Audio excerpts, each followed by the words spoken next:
Terima kasih kepada Dr. M. Yunir selaku moderator pada siang hari ini. Assalamualaikum warahmatullahi wabarakatuh.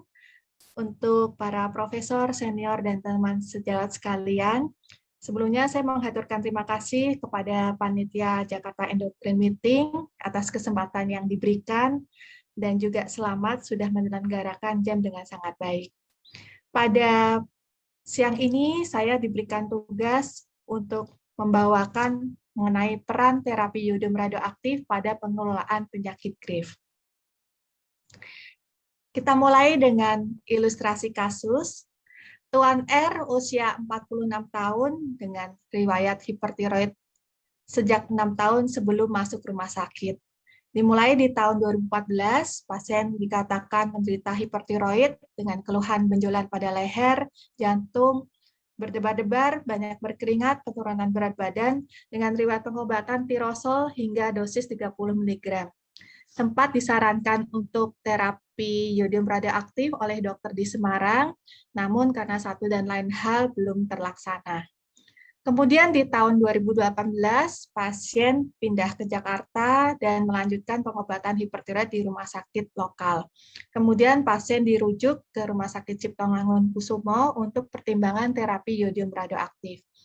Oleh tim multidisiplin, pasien dikonsulkan ke kedokteran nuklir dan disarankan untuk menjalani pemeriksaan tiroid scan, serta dirujuk ke Departemen Mata Divisi Neurooftalmologi untuk penilaian oftalmopati Graves. Berdasarkan asesmen dan berbagai pemeriksaan penunjang, kemudian diputuskan pasien diberikan terapi yodium radioaktif yang pertama dengan dosis 10 mg. Pasca terapi yodium radioaktif, didapatkan hormon tiroid masih tinggi, namun keluhan sudah sangat berkurang. Pasien kemudian melanjutkan pengobatan dengan tirosol dengan dosis berkisar antara 5 hingga 10 mg. 1 tahun kemudian, pasien kembali dirujuk ke Rumah Sakit Cipto Mangunkusumo untuk pertimbangan terapi yodium radioaktif yang kedua. Untuk riwayat penyakit dahulu disangkal, namun pasien punya riwayat merokok 1 hingga 1,5 bungkus per hari selama 20 tahun dan baru berhenti 5 tahun sebelum masuk rumah sakit. Pasien mempunyai riwayat penyakit tiroid di keluarga, yaitu ibu pasien menderita hipertiroid.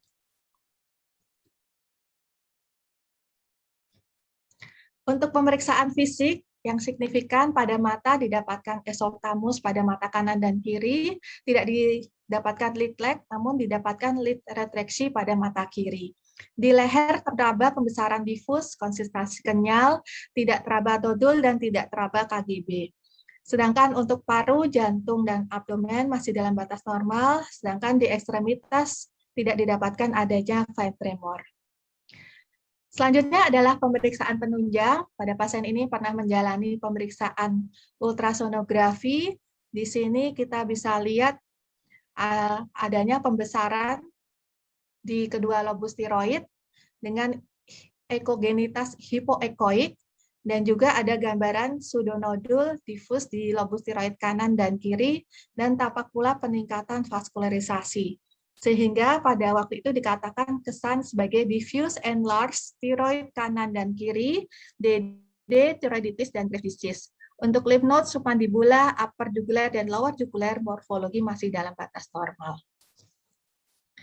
Selanjutnya dilakukan pemeriksaan mata oleh divisi neurooftalmologi dan didapatkan derajat keparahan atau severity pasien ini masuk dalam kategori oftopopati ringan.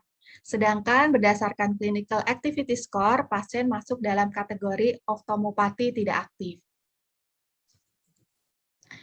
Pasien juga menjalani pemeriksaan thyroid scan. Berikut adalah hasil gambaran thyroid scan. Di hasil thyroid scan ini kita bisa lihat adanya pembesaran difus oleh kedua lobus tiroid dengan tangkapan aktivitas yang sangat meningkat dan dengan distribusi aktivitas yang relatif homogen.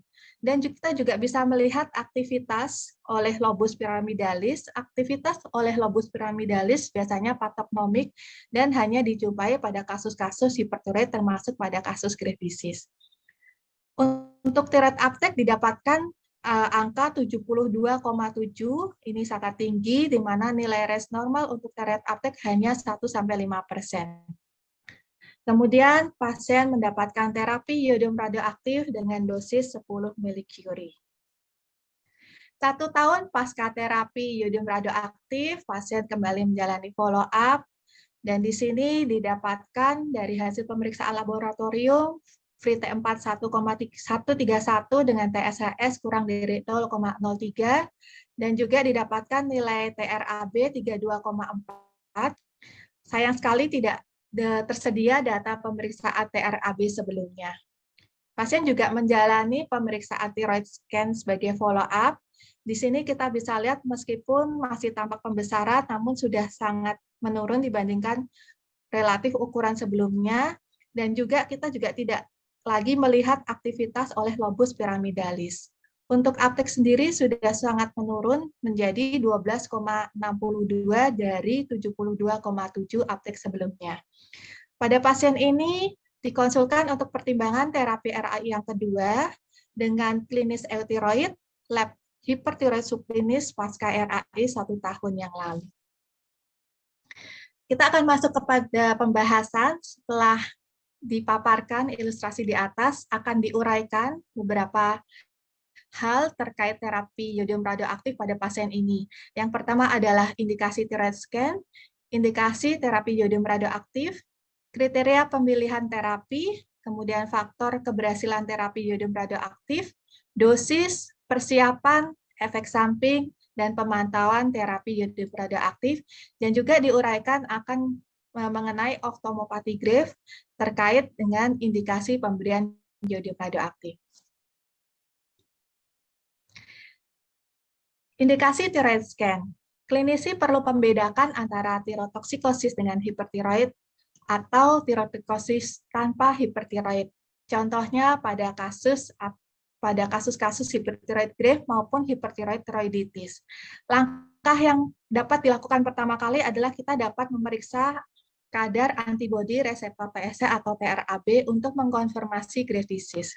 Apabila didapatkan hasil TRAB yang negatif, maka dapat dipertimbangkan untuk dilakukan thyroid scan.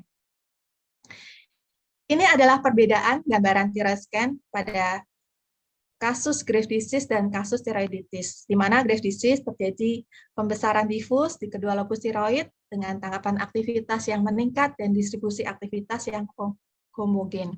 Sedangkan pada kasus-kasus tiroiditis, di sini kita bisa lihat adanya tangkapan aktivitas yang rendah minimal di kedua tiroid bed.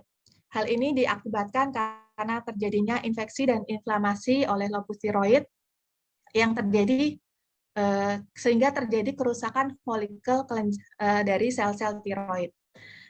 Selain itu, akibat inflamasi juga terjadi leakage atau kebocoran sehingga terjadi keadaan hipotiroid yang akan memicu feedback mekanisme sehingga menurunkan kadar TSH. Kadar TSH rendah akan menurunkan tangkapan aktivitas oleh kedua lobus tiroid. Indikasi selanjutnya adalah apabila kita temukan nodul tiroid pada Graves, kita perlu melakukan pemeriksaan thyroid scan, khususnya pada pasien-pasien yang akan menjalani terapi iodium radioaktif. Apabila ditemukan nodul non-fungsional dan nodul yang dengan karakteristik ultrasound yang mencurigakan, maka nodul tersebut harus ditata laksana berdasarkan tata laksana nodul tiroid pada individu etiroid. FNAB perlu dilakukan pada nodul dengan ukuran lebih dari 1 sampai 1,5 cm dengan gambaran scintigraphy yang hypofunction dan juga dengan karakteristik USG yang mencurigakan. Apabila pada thyroid scan ditemukan atau terlihat gambaran nodul tiroid otonom sebagai gambaran nodul fungsional, maka resiko malignansi akan sangat rendah.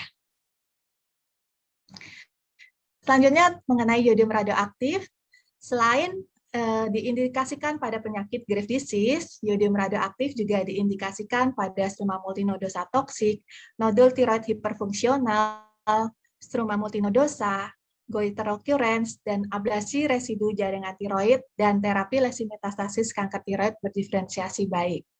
Untuk kontraindikasinya dibedakan dua, yaitu kontraindikasi absolut dan kontraindikasi relatif. Kontraindikasi absolut yaitu pada keadaan hamil dan menyusui, sedangkan untuk kontraindikasi relatif pada hipertiroid yang tidak terkontrol dan pada oftalmopati Graves yang bersifat aktif. Berikutnya adalah indikasi. Ini adalah gambaran algoritma manajemen dengan pasien hipertiroid Graves.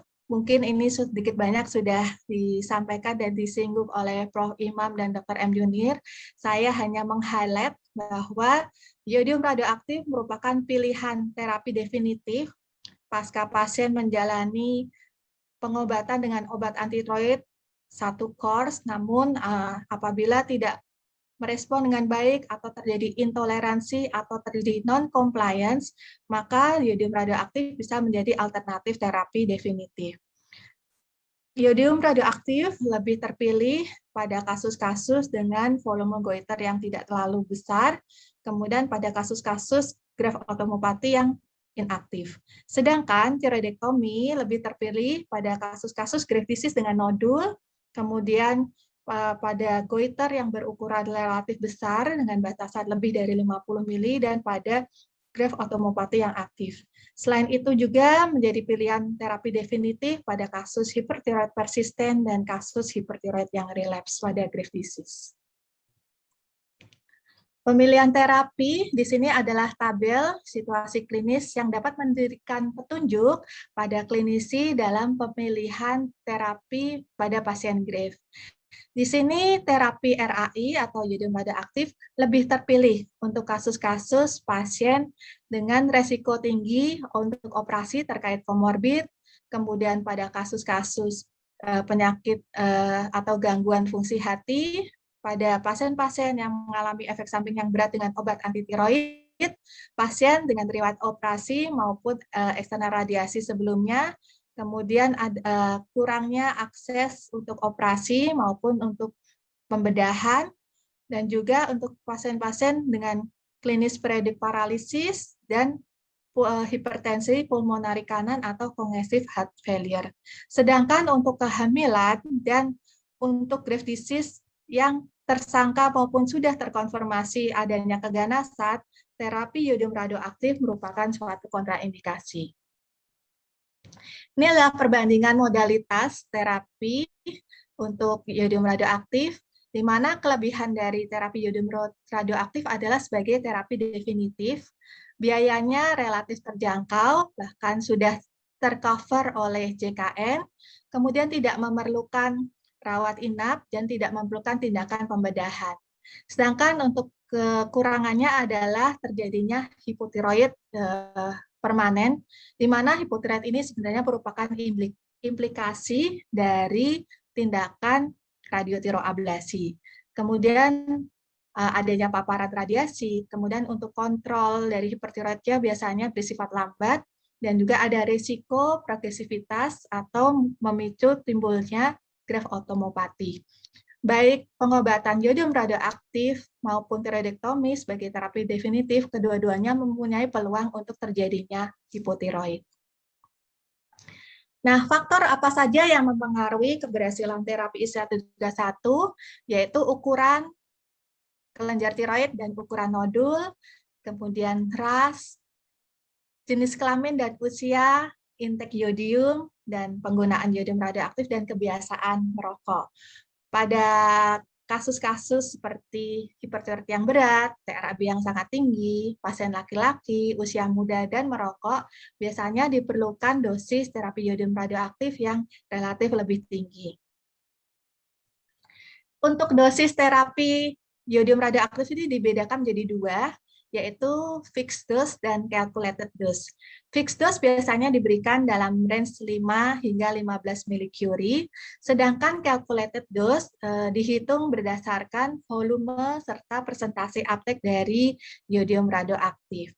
Untuk penentuan dosis dari fixed dose sendiri disesuaikan dengan keadaan klinis pasien serta tujuan dari definitif.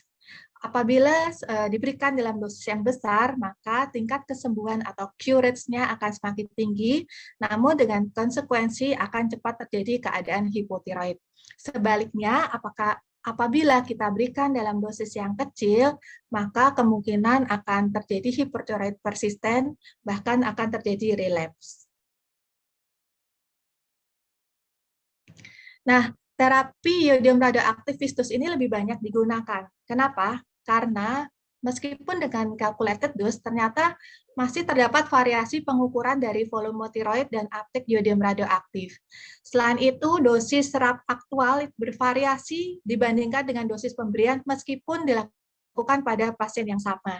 Juga penggunaan calculated dose memerlukan kunjungan multiple ke rumah sakit sehingga meningkatkan pembiayaan dan kurang ideal untuk cost effectiveness. Dan dari hasil studi literatur dikatakan bahwa tidak ada perbedaan tingkat kesembuhan dan insiden hipotiroid antara fixed dose dan calculated dose. Selanjutnya kita akan masuk ke persiapan pasien. Di sini pasien harus menghentikan obat antitiroid dan obat-obat yang mengandung iodium. Berikut adalah tabel beberapa obat, zat, makanan, dan pemeriksaan-pemeriksaan yang mengandung iodium yang perlu dihentikan selama periode waktu tertentu. Untuk obat antitiroid biasanya dihentikan mulai dari 2 hari hingga 7 hari, dan biasanya akan disesuaikan dengan klinis pasien. Kemudian pasien juga harus menjalani diet rendah iodium, puasa minimal 4-6 jam untuk meningkatkan absorpsi. Pasien disarankan stop merokok, dan diperlukan tes kehamilan pada pasien wanita yang akan menjalani terapi iodium radioaktif yang masuk dalam kategori usia produktif. Terapi ini tidak perlu rawat isolasi dan perlu dilakukan informed consent sebelum terapi.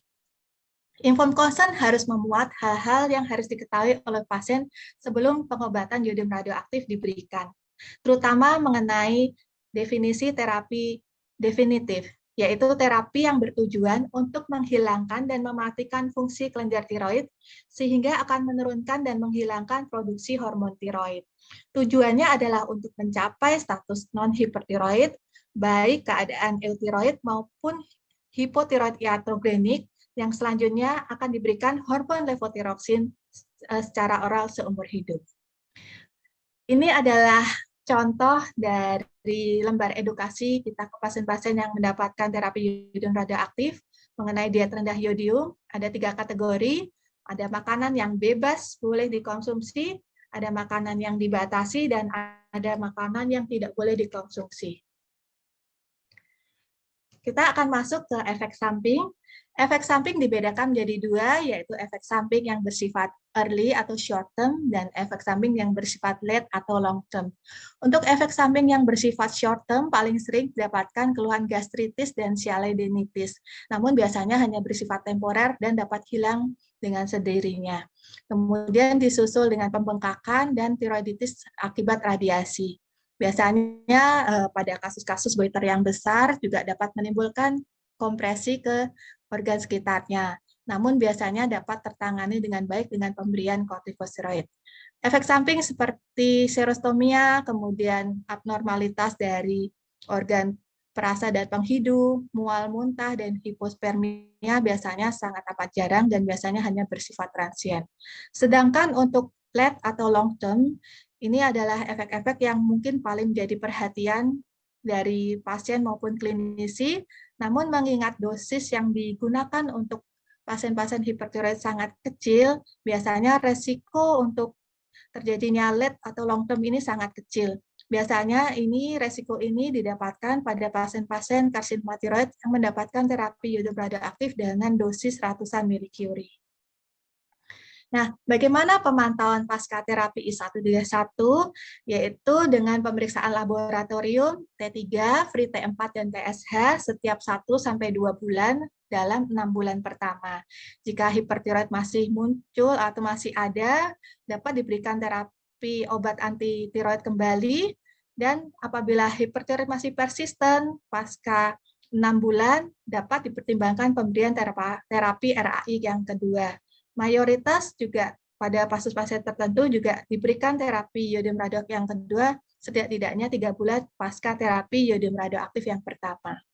Jika terjadi keadaan hipotiroid pasca terapi dan tidak berkaitan dengan obat antitiroid, maka dapat diberikan terapi penggantian sulihormon dengan levotiroxin. Selanjutnya pemeriksaan mata. Ada 2 parameter mata yang harus ditegakkan sebelum sebelum terapi iodium radioaktif, yaitu derajat keparahan atau severity berdasarkan klasifikasi NOSPEC-EGOGO dan juga clinical activity score untuk menilai keaktifan mata. Dikatakan oftalmopati aktif apabila skor CAS lebih besar sama dengan 3. Nah, ini perlu diketahui kenapa ini berhubungan dengan indikasi dan kontraindikasi terapi iodium radioaktif.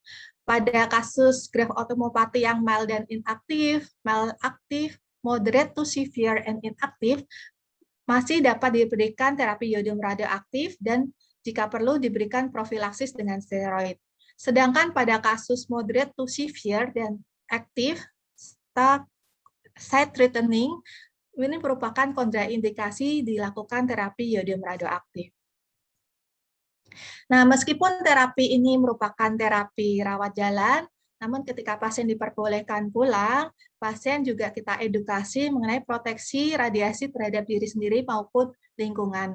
Ini adalah guideline yang dikeluarkan oleh IAEA yang memberikan panduan untuk pasien-pasien untuk proteksi radiasi terhadap lingkungan. Di sini ada tabel dosis iodium radioaktif, beberapa dosis contohnya, kemudian berapa lama pasien harus misalnya untuk cuti dari pekerjaan, tidur terpisah dengan pasangan, dan menjaga jarak atau paparan terhadap anak kecil, khususnya untuk anak-anak kurang dari 2 tahun. Hal ini dilakukan untuk meminimalkan paparan radiasi terhadap lingkungan, khususnya untuk populasi yang sensitif radiasi, seperti anak-anak maupun ibu yang hamil. Sebagai simpulan pada presentasi saya di siang hari ini, terapi iodium radioaktif merupakan pilihan terapi definitif pada pasien grave yang terbukti aman, minimal efek samping, dan efektif.